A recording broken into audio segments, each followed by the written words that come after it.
पद्मनाभं सुरेशं विश्वाधारं गणसदसं मेघवर्णं शुभांगं लक्ष्मीकान्तं कमलनयनं योगीभिर्ध्यानगम्यं वन्दे विष्णुभवरं सर्वलोकैकनाथं सिंहरूपाय विद्महे बजरंगाय धीमहि तन्नो बाबा नरसिंह प्रचोदयात्।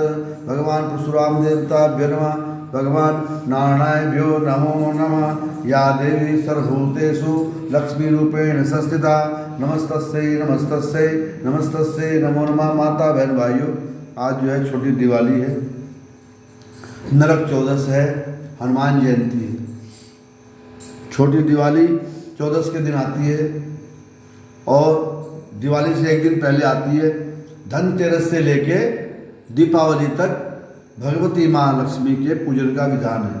तो इसलिए जो है जो छोटी दिवाली नरक चतुर्दशी का व्रत करता है, ये कहा गया है उसको नरक नहीं देखना पड़ता। आज हनुमान भगवान महावीर की जयंती है। महावीर भगवान हनुमान जयंती ने वाल्मीकि रामायण के अनुसार आज की रात ही जो है माता आंजनेय कोख से जन्म लिया था। भगवान शंकर के रुद्रावतार, बोलो भगवान वीर हनुमान महाराज की। एक बार भगवान लक्ष्मी के पैर मिल जाने पर भगवान विष्णु को माता पार्वती से भगवान हनुमान शंकर जी बोले कि आज जो है समुद्र मंथन से बहुत सुंदर स्त्री प्राप्त हुई है जो तुमसे भी ज़्यादा सुंदर है। भगवती कहने लगी एक काम करो, मुझे दिखा के लाओ जल्दी, जितनी जल्दी हो सकता है। तो भगवान कहने लगे कि बिना बुलाए किसी घर में नहीं जाते। परंतु क्या हुआ कि माता की जिद के अनुसार भगवान शंकर को माँ पार्वती के साथ जाना पड़ा।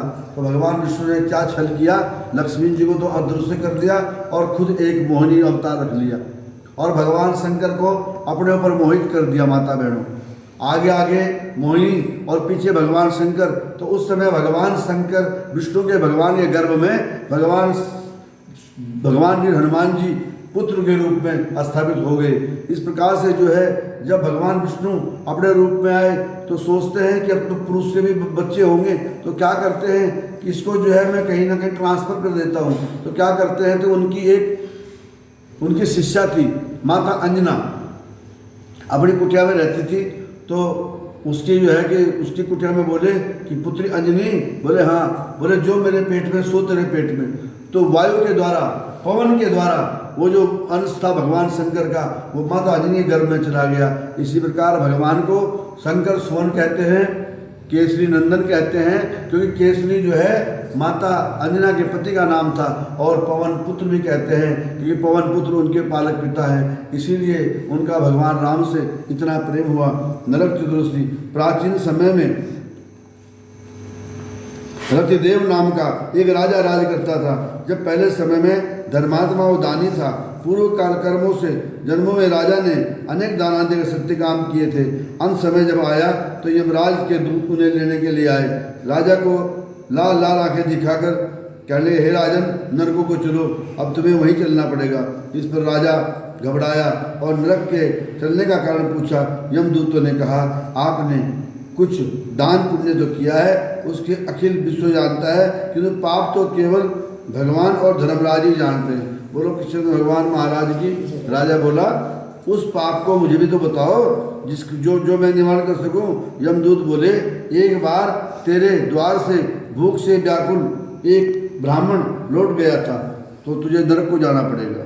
यह सुनकर राजा ने यमदूतों से विनती की कि मेरी मृत्यु के बाद तुम मेरी आयु की और बढ़ा दो, एक वर्ष और बढ़ा दी जाए। इस विषय को दूतों ने सोच विचार कर स्वीकार कर लिया और राजा की आयु एक वर्ष और बढ़ा दी गई। यमदूत चले गए। राजा ने ऋषियों के पास जाकर इस प्रकार से मुक्ति का उपाय पूछा। ऋषियों ने बताया, हे राजन, तुम कार्तिक कृष्ण पक्ष नरक चतुर्दशी का व्रत रखो।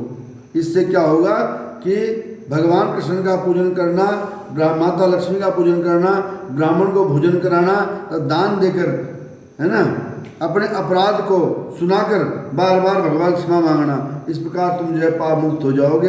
कार्तिक कृष्ण पक्ष की चतुर्दशी अर्थात छोटी दीपावली के दिन जो तुम्हारी तरह नियम पूर्वक काम करेंगे वो विष्णु लोक को प्राप्त होंगे। बोलो कृष्ण भगवान महाराज की।